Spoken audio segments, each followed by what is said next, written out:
All right, so this was something that I was gonna do off camera, but I figured, I know I have a lot of people asking me about how I clean things out, so we are going to be doing essentially just a huge cleaning of all of my whole candle making stainless steel table wax melter area. So first thing that I'm gonna do is actually just remove everything from the table and go put it on the counter over here. And that's just because I get so overwhelmed when I have too much stuff on this counter. So I always have my heat gun plugged in right here, but I'm going to unplug that, wrap it up, and just put it underneath this area down here just to kind of get it out of the way. And if you are a candle maker, you know that splashing is a real issue. So hope I'm not giving anybody a heart attack by seeing how messy it is right here, but really it's just the amount of splashing that happens when I am pouring the wax out. So I'm just gonna take everything, put it over here on my kitchen counter. I have a lot of pouring pitchers that are just kind of hanging out over here that I really just need to clean out and utilize more. Obviously this one is just kind of utilized as just like a utensil holder. I swear sometimes the things that I do, I don't understand. This one I use actually to catch the beeswax because this melter, it heats up the beeswax fine, but this spout right here always gets clogged. So I'm always kind of sitting here with a heat gun trying to heat it up, and I will open it up and just wait for it to pour out a little bit so I know that this is cleared and heated up and ready to go. And I'll just kind of have this little overage of the wax go into that little pot. And I have multiple different sizes. I'll talk about that soon. I've talked about this in many videos before, just the little sizes that I use for all of my fragrance oil and measuring and all that kind of stuff. But today I'm going to be cleaning out everything. So I'm just putting those right there, getting these over here. And then what I'm going to be doing is actually just cleaning off the counter. I'm gonna put that right down here because there is my movable table thing that I put together. Okay, now that everything's off the table, I'm gonna take that heat gun again and I'm going to plug this in. So because I used up every plug possible, I actually have to turn this on in order to have this go on. So what I'm gonna do, actually, you know what? I need to push this back. So I'm going to push that back so that I can actually get to that whole area right there. Push this one back over here as well. And I'm just going to be going through and heating up this whole table. And I'm going to be melting the wax and then wiping it down with a paper towel. And then I also have a little bottle of alcohol. So I'm going to be spraying it afterwards just to sanitize and clean it a little bit more.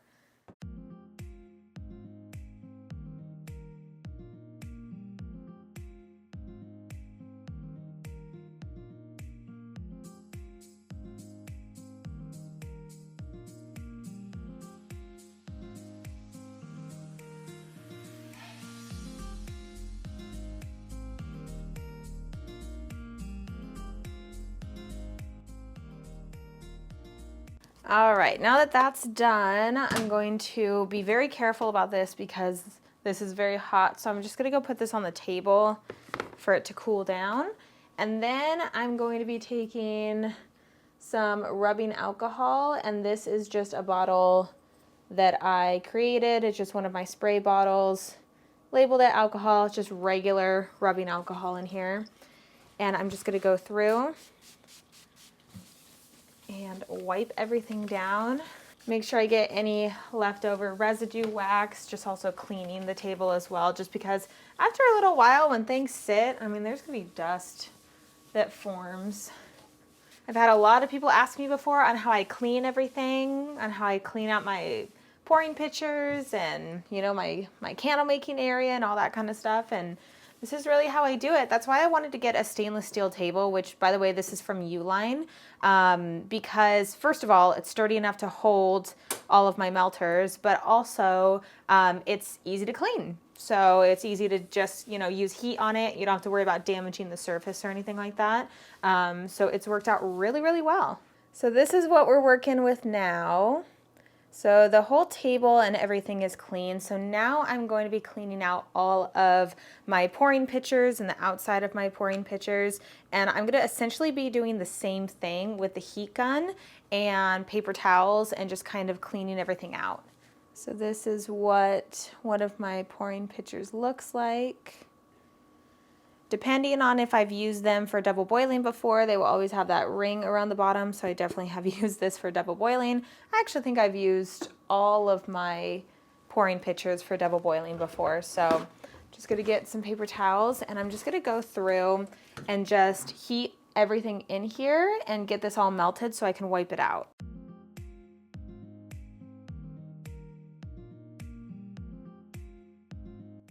So now the way that I wipe these clean is just taking paper towel, and then I take one of these wooden skewer sticks.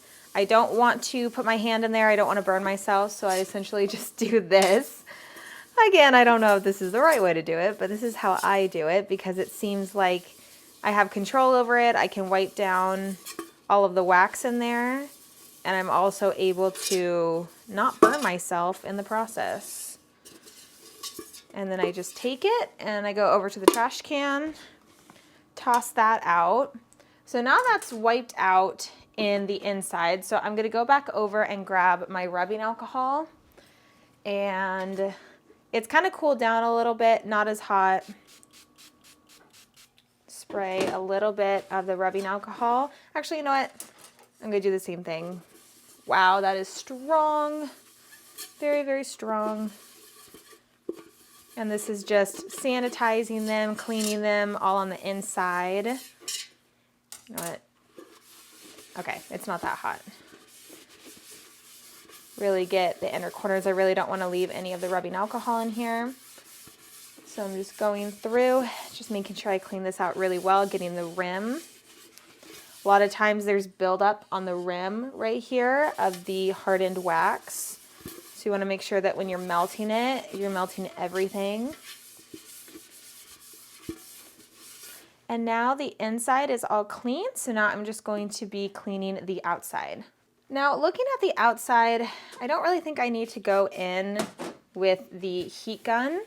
I really think that this just needs a good wipe down of the rubbing alcohol. So for some reason, and for some of you out there that know science and all that kind of stuff, when this is heated up, or if I put this in the double boiler, it starts having these black markings that come off of it. If you know why that is, let me know, because I'm curious. It happens every single time that it's gone in the double boiler, or maybe it's just due to the heat, something with the metal, the aluminum with the heat. I'm not too sure what it is. And the thing that sucks about these is that a lot of times you can't get them looking as pretty as they did right when you first got them, but I can do the best that I can.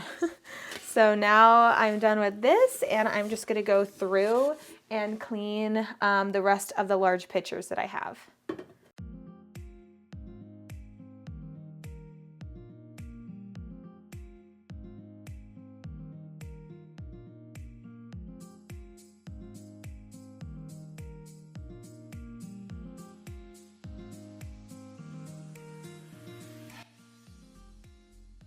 All right, so now that those are all cleaned out, now is the time to clean out my fragrance oil little silicone containers. So these are what I use to measure out my fragrance oil. I used to use these ones, which are essentially just the same thing. They're just smaller. Let me see if I can focus this on them.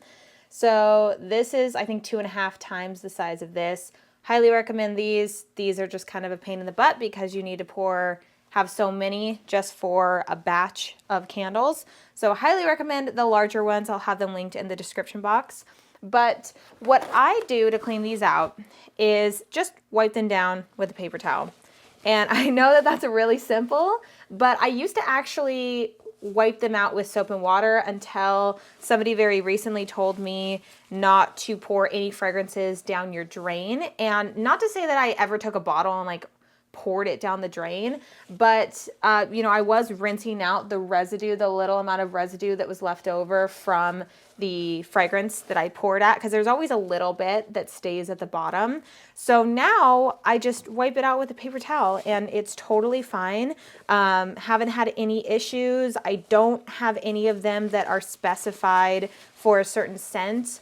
I've never had any weird cross-contamination of scents, because if you think about it, I use over 100 grams of fragrance oil for each batch.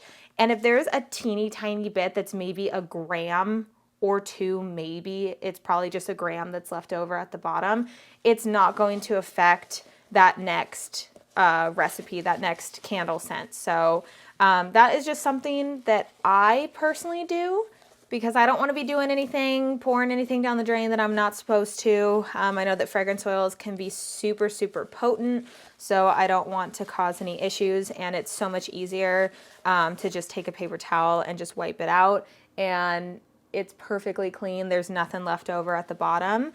Sometimes even when I'm actively making candles, there will be residue left at the bottom, and I'll just pour in the next scent. Again, I haven't had any issues with cross-contamination.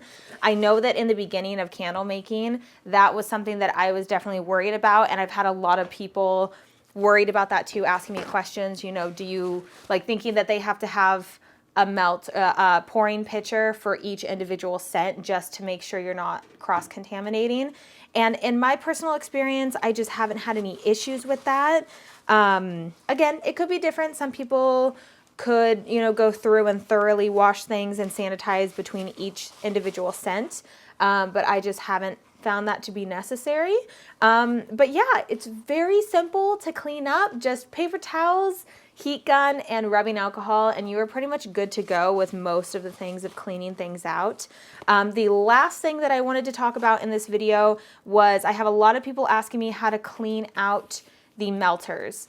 And personally, I don't, but that's only because there's no fragrance going in here. It's literally just wax. I keep the lid closed at all times. It's just more and more wax that's being filled up. So it's never empty. I just keep filling more and more wax in there. So I don't find it necessary to clean it out unless, you know, maybe if it gets down really, really low and I'm like, okay, might as well, you know, clean it out. But that's just me personally. If you are wanting, I had somebody ask me a question, if you are wanting to, let's say, put fragrance oil in here and then use it up for a ton of candles and then put another fragrance oil in there, then yeah, you're gonna want to pretty much thoroughly clean it out in between. I wouldn't recommend that, but if that's something that you wanna do, you can. I think it would be easier to just have a digiboil or a large wax melter of some kind specified for each individual scent that you wanna work with. But overall, I think that I just want to clean the outside of it, and I'm just constantly just putting the same wax in there. So I just let it do it. I just let it do its thing, and I just clean everything on the outside, making sure everything's good there. But I hope this video was helpful for those of you. I get so many questions about cleaning and how to sanitize and clean things out and your tools and all that kind of stuff. And really, it's just heat and rubbing alcohol, and you will be able to clean pretty much everything. So that is going to do it for today's video. I'm going to finish up cleaning out these little measuring cups, and then I got to get started on labeling some candles. So I will see you guys in the next video. If you enjoyed today's video, make sure to leave it a thumbs up, as well as subscribe to the channel if you haven't already. Also, don't forget to follow me over on Instagram at Erica Marie Morris, and I will see you guys in the next video. Bye, guys. This is so weird, the angle of it. Bye, guys. See you later.